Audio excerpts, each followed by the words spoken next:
Когда мы сегодня ехали в библиотеку первого президента, мы рассчитывали увидеть обычное здание, такое, оригинальное, красивое, но чтобы вот такое здание, которое устремляется ввысь и как будто смотрит в небо, мы не ожидали встретить. Но еще большего удивления удостоилось это здание тем, что мы увидели внутри.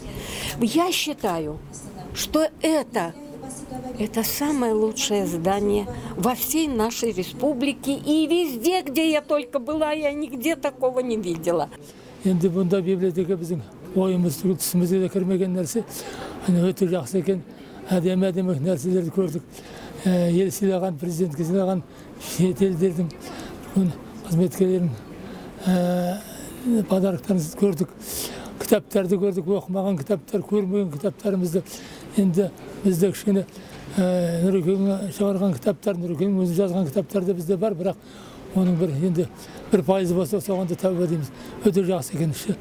Ғимарат әдемі, мынау күн жарқырап, қай уақытта болса да күннің жарығы шарқырап тұрады екен. Іші әсем, сондай мәдени байлыққа, қорларға сондай толы екен. Библиотека деп айтуға болмайды. Библиотека терең музей. Сондай маңызы, өзінің сапасы сондай өте жоғары неткен деңгейде орнатылған дүние екен. Мынау архитектурасы қандай?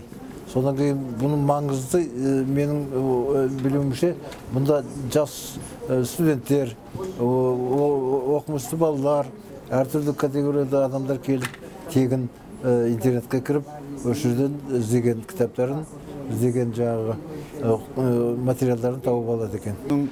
Сырты сондай әдем болса, іші де сондай әдем екен.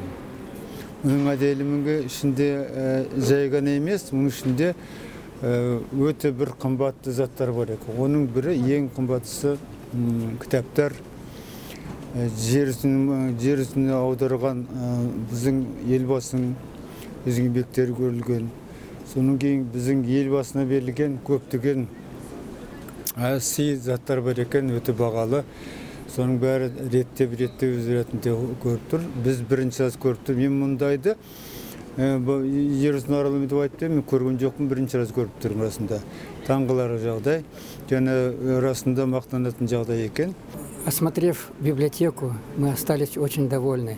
Во-первых, здесь собраны не только книги, но и все о президенте, все его книги, которые редко где увидишь, как здесь.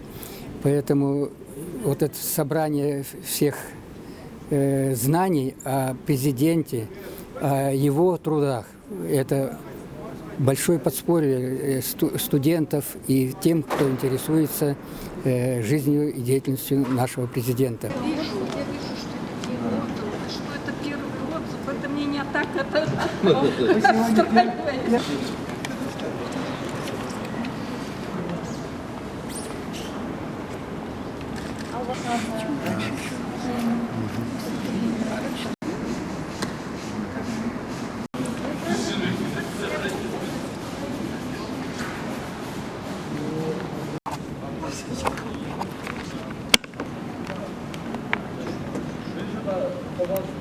Планировать